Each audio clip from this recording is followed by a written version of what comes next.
মৰমৰ শিক্ষাৰ্থীসকল, এই ভিডিঅ'টোত আমি বংগ বিভাজন আৰু স্বদেশী আন্দোলনৰ বিষয়ে আলোচনা কৰিম।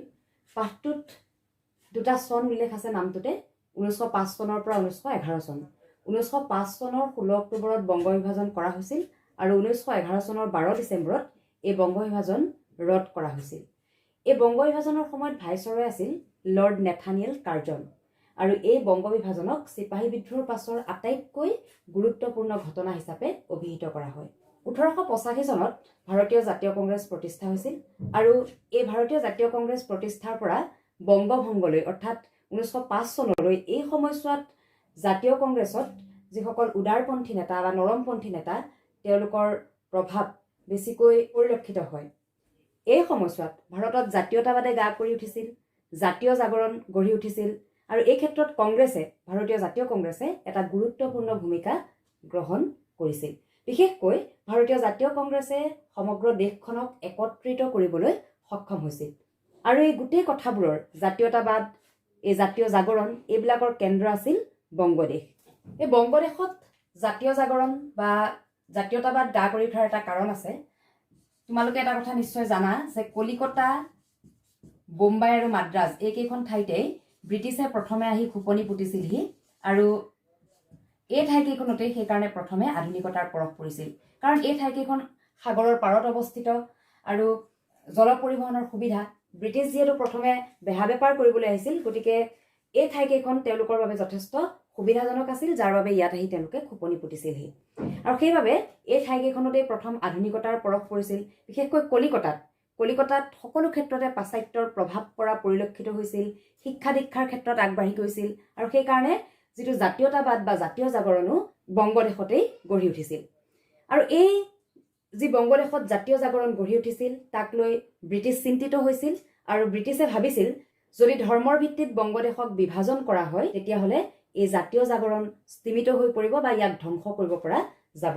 অৱশ্যে ব্ৰিটিছে ইয়াৰ চৰকাৰী কাৰণ হিচাপে বা আনুষ্ঠানিক কাৰণ হিচাপে দেখুৱাইছিল যে বংগদেশখন এখন ডাঙৰ প্ৰদেশ, ইয়াৰ জনসংখ্যা বহুত বেছি, সেয়ে শাসনৰ সুবিধাৰ বাবে ব্ৰিটিছে বংগদেশক বিভাজন কৰাৰ পৰিকল্পনা কৰিছে। কিন্তু প্ৰকৃতপক্ষে ব্ৰিটিছে এটা বিভাজন নীতি গ্ৰহণ কৰিছিল, যিটোক আমি ইংৰাজীত ডিভাইড এণ্ড ৰুল পলিচি বুলি কওঁ, অৰ্থাৎ ভাগ কৰা আৰু শাসন কৰা নীতি। আৰু ইয়াৰ জৰিয়তে ব্ৰিটিছে ভাৰতবৰ্ষত নিজৰ শাসন গজগজীয়া কৰিব বিচাৰিছিল। এই বংগভংগৰ বিৰুদ্ধে সমগ্ৰ বংগদেশত প্ৰতিবাদে গা কৰি উঠিছিল, আন্দোলন হৈছিল। ইয়াক স্বদেশী আন্দোলন বা বংগভংগ আন্দোলন বুলি জনা যায়। এই আন্দোলনটো হৈছে ভাৰতৰ প্ৰথমটো সক্ৰিয় আন্দোলন। এই বংগ বিভাজনৰ পটভূমি কিদৰে তৈয়াৰ হৈছিল? 1765 চনত এলাহাবাদ চুক্তি স্বাক্ষৰিত হৈছিল মোগল সম্ৰাট শ্বাহ আলম আৰু ৰবাৰ্ট ক্লাইভৰ মাজত। আৰু এই চুক্তি অনুসৰি ইষ্ট ইণ্ডিয়া কোম্পানীয়ে বংগ, বিহাৰ আৰু উৰিষ্যাৰ ওপৰত কৰ্তৃত্ব লাভ কৰিছিল আৰু এই বংগ, বিহাৰ আৰু উৰিষ্যা বংগ প্ৰদেশৰ অন্তৰ্ভুক্ত হৈছিল। ইয়াৰ পিছতে 1773 চনৰ নিয়ন্ত্ৰণকাৰী আইন বা ৰেগুলেটিং এক্ট, এই আইনখনে কি কৰিছিল? বংগ প্ৰেচিডেন্সিৰ গভৰ্ণৰক গভৰ্ণৰ জেনেৰেল কৰিছিল আৰু বোম্বাই আৰু মাদ্ৰাজৰ গভৰ্ণৰ কেইগৰাকীক গভৰ্ণৰ জেনেৰেলৰ তলতীয়া কৰা হৈছিল। আৰু এই গভৰ্ণৰ জেনেৰেল গৰাকীয়ে বংগ প্ৰদেশখন ডাঙৰ হোৱাৰ বাবে শাসনত জটিলতাৰ সৃষ্টি হোৱাত এগৰাকী লেফটেনেণ্ট গভৰ্ণৰ নিয়োগ কৰিছিল বংগদেশ শাসনৰ বাবে। তাৰ পাছত 1857 চনত এটা উল্লেখযোগ্য ঘটনা ঘটিল, তোমালোকে জানা, চিপাহী বিদ্ৰোহ। আৰু এই চিপাহী বিদ্ৰোহৰ পিছত কি হ'ল? ইষ্ট ইণ্ডিয়া কোম্পানীৰ পৰা শাসনভাৰ ব্ৰিটিছ ৰাজমুকুটৰ হাতলৈ গ'ল আৰু এই চিপাহী বিদ্ৰোহৰ পিছৰ পৰাই বংগ বিভাজনৰ কথাটোৱে লাহে লাহে ঠাই পাইছিল। 1866 চনত নৰ্থ ব্ৰুক, ভাইচৰয় নৰ্থ ব্ৰুকে কি কৰিছিল? তেওঁ বংগ বিভাজনৰ প্ৰস্তাৱ দিছিল। তাৰপিছত 1874 চনত অসম প্ৰদেশখন গঠন কৰা হৈছিল আৰু এই অসম প্ৰদেশৰ মুখ্য আয়ুক্ত আছিল কৰ্ণেল R.H. কিটিংছ। বংগ বিভাজনৰ কথাটোৱে চিপাহী বিদ্ৰোহৰ পিছৰ পৰাই ঠাই পাইছিল যদিও গোটেই কামটো কৰিছিল 1905 চনত লৰ্ড কাৰ্জনে। লৰ্ড কাৰ্জন সেই সময়ৰ ভাইচৰয় আছিল আৰু লৰ্ড কাৰ্জনক দুজন ব্যক্তিয়ে সহায় কৰিছিল। তেওঁলোক আছিল এণ্ড্ৰু ফ্ৰেজাৰ। এণ্ড্ৰু ফ্ৰেজাৰ আছিল মধ্যপ্ৰদেশৰ মুখ্য আয়ুক্ত আৰু আনজন আছিল জন ব্যামফিল্ড ফুলাৰ, তেওঁ আছিল অসমৰ মুখ্য আয়ুক্ত। এণ্ড্ৰু ফ্ৰেজাৰে 1901 চনত মধ্যপ্ৰদেশ আৰু বংগদেশৰ ভৌগোলিক সীমা পৰিৱৰ্তনৰ প্ৰস্তাৱ দিছিল। তেওঁ সম্বলপুৰ আৰু উৰিষ্যাক মধ্যপ্ৰদেশৰ সৈতে চামিল কৰাৰ প্ৰস্তাৱ দিছিল। আকৌ জন ব্যামফিল্ড ফুলাৰে অসমৰ লগত চট্টগ্ৰামক সংলগ্ন কৰাৰ প্ৰস্তাৱ দিছিল আৰু তেওঁ এই প্ৰস্তাৱটো দিছিল চাহ ব্যৱসায়ৰ সুবিধাৰ কাৰণে। চট্টগ্ৰামত এটা বন্দৰ আছে, সেই বন্দৰেৰে চাহ ব্যৱসায় কৰিবলৈ সুচল হ'ব সেইকাৰণে তেওঁ এই প্ৰস্তাৱ দিছিল আৰু লৰ্ড কাৰ্জনে এই দুইটা প্ৰস্তাৱেই ভাল পাইছিল 1930 চনত এইগৰাকী ব্যক্তি এণ্ড্ৰু ফ্ৰেজাৰ তেওঁ বংগৰ লেফটেনেণ্ট গভৰ্ণৰ হয় আৰু এওঁ বংগৰ প্ৰাদেশিক সীমান্ত পুনৰ গঠনৰ পৰিকল্পনাৰ দায়িত্বভাৰ গ্ৰহণ কৰে ইয়াৰ পূৰ্বে উইলিয়াম ই বাৰ্ড এওঁ 1894 চনৰ পৰা 1896 চনলৈ অসমৰ মুখ্য আয়ুক্ত আছিল এওঁ সেই সময়তে চট্টগ্ৰাম ঢাকা আৰু মৈমনসিঙক অসমৰ সৈতে সামিল কৰাৰ প্ৰস্তাৱ দিছিল আৰু এই প্ৰস্তাৱটোকে যেতিয়া 1903 চনত এণ্ড্ৰু ফ্ৰেজাৰ বংগৰ লেফটেনেণ্ট গভৰ্ণৰ হয় তেওঁ সেই উইলিয়াম ই বাৰ্ডৰ যেটো প্ৰস্তাৱ সেই প্ৰস্তাৱটোকে কিছু হাল সলনি ঘটাই লৰ্ড কাৰ্জনক দিছিল তেওঁ কি কৰিছিলে ঢাকা চট্টগ্ৰাম আৰু ৰাজশাহী সংমণ্ডল এইকেইটাক অসমৰ লগত সামিল কৰাৰ প্ৰস্তাৱ দিছিল আৰু সেই প্ৰস্তাৱ তেওঁ 1903 চনৰ 28 মাৰ্চত লৰ্ড কাৰ্জনক দাখিল কৰিছিল ইয়াৰ পিছত 1903 চনৰ 1 জুন তাৰিখে হাৰ্বাৰ্ট ৰিজলিৰ সৈতে লৰ্ড কাৰ্জনে বংগ বিভাজন সম্পৰ্কত বিস্তৃতভাৱে আলোচনা কৰিছিল হাৰ্বাৰ্ট ৰিজলি আছিল ভাৰত চৰকাৰৰ স্বৰাষ্ট্ৰ সচিব আৰু এই আলোচনাত তেওঁলোকে বংগ বিভাজনৰ আঁচনি তৈয়াৰ কৰিছিল ইয়াৰ পিছত ইংৰাজ চৰকাৰে সেই বংগ বিভাজনৰ আঁচনি গ্ৰহণ কৰিছিল আৰু ইয়াক আঞ্চলিক পুনৰ্গঠন সংক্ৰান্ত টোকা হিচাপে বিবেচনা কৰা হৈছিল 1903 চনৰ 6 ডিচেম্বৰত এই প্ৰস্তাৱটো ৰিজলিয়ে প্ৰকাশ কৰিছিল আৰু ই ৰিজলি পেপাৰ হিচাপে জনাজাত বংগদেশক দ্বিখণ্ডিত কৰা এই গোটেই প্ৰক্ৰিয়াটোক বংগভংগ বুলি কোৱা হয় বংগভংগ মানে কি বংগক খণ্ডিত কৰা আৰু ইয়াৰ একাংশ অসমৰ সৈতে সংলগ্ন কৰা বংগক বিভাজন কৰি দুখন প্ৰদেশ গঠন কৰিব বিচৰা হৈছিল ইয়াৰে প্ৰথমখন হৈছে পূৰ্ব বংগ আৰু অসম প্ৰদেশ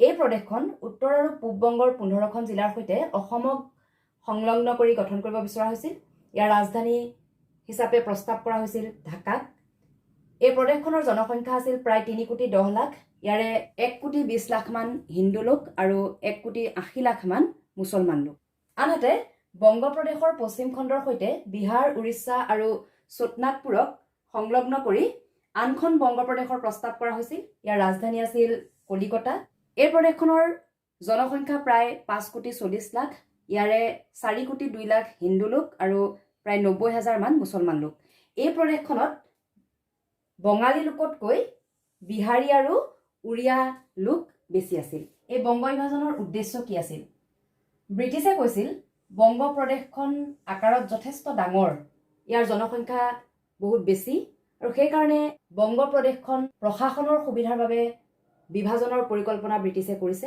অৰ্থাৎ তেওঁলোকে সুপ্ৰশাসনৰ দোহাই দিছিল এটো ব্ৰিটিছে চৰকাৰীভাৱে এই কাৰণটো দৰ্শাইছিল অৱশ্যে বংগভংগৰ অন্তৰ্নিহিত উদ্দেশ্য কিছু বেলেগ আছিল ইয়াৰ ভিতৰত হিন্দু মুছলমানৰ মাজত একতা বিনষ্ট কৰাটো বংগভংগৰ এটা অন্যতম অন্তৰ্নিহিত উদ্দেশ্য হিন্দু মুছলমানৰ মাজত একতা বিনষ্ট কৰি সাম্প্ৰদায়িকতাৰ ভাৱ বৃদ্ধি কৰিব পাৰিলে ব্ৰিটিছৰ সাম্ৰাজ্যবাদ প্ৰতিষ্ঠাত সহায়ক হ'ব তাৰ পিছতে বংগদেশক বিভাজিত কৰি হিন্দু বঙালী আৰু বুদ্ধিজীৱীসকলক দুইখন প্ৰদেশতে সংখ্যালঘুত পৰিণত কৰাটো ব্ৰিটিছৰ এটা পৰিকল্পনা আছিল কাৰণ এই অখণ্ড বংগবাসীৰ যেটো ৰূপ সেই ৰূপটোক ব্ৰিটিছে ভয় কৰিছিল আৰু সেইভাবে বংগদেশক বিভাজনৰ পৰিকল্পনা তেওঁলোকে কৰিছিল আকৌ ব্ৰিটিছৰ মূল পৰিকল্পনা কি আছিল তেওঁলোক সাম্ৰাজ্যবাদৰ বিস্তাৰ বা সম্প্ৰসাৰণ গতিকে সাম্ৰাজ্যবাদৰ বিস্তাৰৰ বাবে তেওঁলোকে কি কৰিবলগীয়া হৈছিল ভাৰতবৰ্ষত জাতীয়তাবাদৰ বিকাশত বাধা আৰোপ কৰিবলগীয়া হৈছিল আৰু ইয়াৰ বাবে তেওঁলোকে অনগ্ৰসৰ মুছলমানসকলক ব্ৰিটিছৰ অনুগত কৰিবলৈ যত্ন কৰিছিল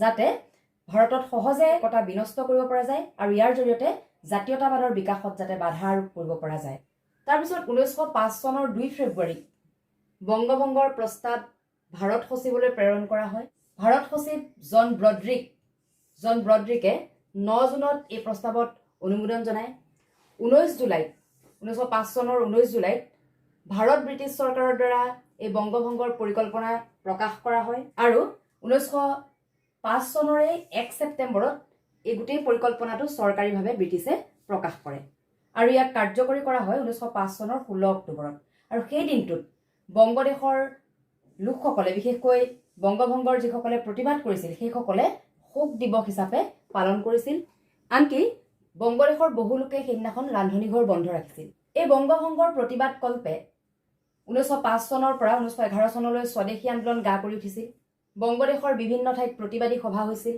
এই প্ৰতিবাদী সভাবিলাকত স্বদেশী বস্তু গ্ৰহণ আৰু বিদেশী বস্তু বৰ্জনৰ প্ৰস্তাৱ লোৱা হৈছিল স্বাক্ষৰ অভিযান চলিছিল আৰু এনে স্বাক্ষৰ সম্বলিত প্ৰতিবাদ পত্ৰ ভাৰত সচিবক অৰ্পণ কৰা হৈছিল। প্ৰথম অৱস্থাত এই স্বদেশী আন্দোলন বংগদেশৰ ভিতৰতে হৈছিল যদিও খুব সোনকালে ই এটা সৰ্বভাৰতীয় ৰূপ গ্ৰহণ কৰিছিল আৰু এই স্বদেশী আন্দোলনৰ ফলস্বৰূপে অৱশেষত 1911 চনৰ 12 ডিচেম্বৰত ভাইচৰয় লৰ্ড হাৰ্ডিঙে বংগ বিভাজন ৰদ কৰিবলৈ বাধ্য হৈছিল। ভাইচৰয় লৰ্ড হাৰ্ডিঙে দিল্লী দৰবাৰত বংগ বিভাজন ৰদ কৰা বুলি ঘোষণা কৰিছিল। শিক্ষাৰ্থীসকল, তোমালোকে ইতিমধ্যে স্বদেশী আন্দোলনৰ ঘটনাক্ৰম গম পালা। এই স্বদেশী আন্দোলন বিদেশী বস্তু বৰ্জন, স্বদেশী বস্তু গ্ৰহণ এই নীতিৰে আৰম্ভ হৈছিল আৰু পিছলৈ ই ইংৰাজক অসহযোগিতা কৰাৰ নীতিত পৰিণত হৈছিল। এই স্বদেশী আন্দোলনৰ ফলাফল হিচাপে আমি দেখোঁ যে স্বদেশী আন্দোলনৰ পটভূমিত জাতীয় সাহিত্য ৰচনা হৈছিল। সংবাদপত্ৰ, গীত, কবিতা, নাটক ইত্যাদিৰ মাধ্যমেৰে জনসাধাৰণৰ মাজত জাতীয়তাবাদ জাগ্ৰত কৰা হৈছিল। এই সময়ত যথেষ্ট গীত, কবিতা ইত্যাদি ৰচনা হৈছিল। তাৰ ভিতৰত উল্লেখযোগ্য ৰবীন্দ্ৰনাথ ঠাকুৰৰ আমাৰ সোণাৰ বাংলা, যিটো গীত বৰ্তমান বাংলাদেশৰ ৰাষ্ট্ৰীয় সংগীত।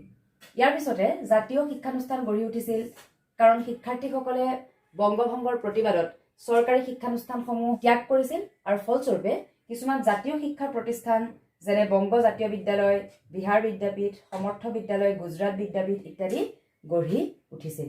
এতিয়া স্বদেশী আন্দোলনত নাৰীসকলে অংশগ্ৰহণ কৰিছিল। এই ক্ষেত্ৰত বিশেষকৈ সৰলা দেৱী চৌধুৰী, ভগ্নী নিবেদিতা এওঁলোকৰ নাম উল্লেখ কৰিব পাৰি। এই নাৰীসকলৰ অংশগ্ৰহণে আন্দোলনটোক এটা সুসংগঠিত ৰূপ দিছিল। স্বদেশী শিল্প উদ্যোগৰ বিকাশ হৈছিল। বিদেশী বস্তু বৰ্জন কৰাৰ লগে লগে স্বদেশী শিল্প উদ্যোগৰ প্ৰয়োজনীয়তা আহি পৰিছিল। স্বদেশী ভাণ্ডাৰ, Indian stores, United Bengal stores ইত্যাদি বিভিন্ন স্বদেশী শিল্প প্ৰতিষ্ঠান গঢ় লৈ উঠিছিল। আনকি জাতীয় বেংক, জাতীয় বীমা প্ৰতিষ্ঠানো গঢ় লৈ উঠিছিল। স্বদেশী আন্দোলনৰ আন এটা উল্লেখযোগ্য আৰু গুৰুত্বপূৰ্ণ ফলাফল হৈছে সৰ্বভাৰতীয় মুছলিম লীগ গঠন। ব্ৰিটিছৰ উদ্যোগত কংগ্ৰেছৰ বিকল্প হিচাপে সৰ্বভাৰতীয় মুছলিম লীগ গঠন কৰা হৈছিল 1906 চনৰ 30 ডিচেম্বৰত আৰু ইয়াৰ জৰিয়তে মুছলমান লোকসকলক ব্ৰিটিছৰ অনুগত কৰিব বিচৰা হৈছিল। যি কি নহওক, বংগদেশত আৰম্ভ হৈ সমগ্ৰ ভাৰততে বিয়পি পৰা এই বংগভংগ আন্দোলনে ভাৰতীয় লোকসকলৰ মাজত ৰাজনৈতিক সচেতনতা বৃদ্ধি কৰিছিল। আন কথাত ভাৰতীয় লোকসকলক এক প্ৰকাৰৰ ৰাজনৈতিক জ্ঞান এই আন্দোলনে দিছিল। কংগ্ৰেছৰ চিন্তা চৰ্চাৰ ক্ষেত্ৰত বহুখিনি পৰিৱৰ্তন আহিছিল। কৰ্মপন্থাৰ পৰিৱৰ্তন হৈছিল। আনকি কংগ্ৰেছত বিভাজন হৈছিল। চৰমপন্থী আৰু নৰপন্থী দুটা গোটত কংগ্ৰেছ বিভক্ত হৈছিল। স্বৰাজৰ দাবী উত্থাপন কৰা হৈছিল। মুঠৰ ওপৰত এই বংগভংগ আন্দোলন বা স্বদেশী আন্দোলনে ভাৰতবাসীৰ মনত স্বাধীনতা লাভৰ হাবিয়াস তীব্ৰ কৰি তুলিছিল।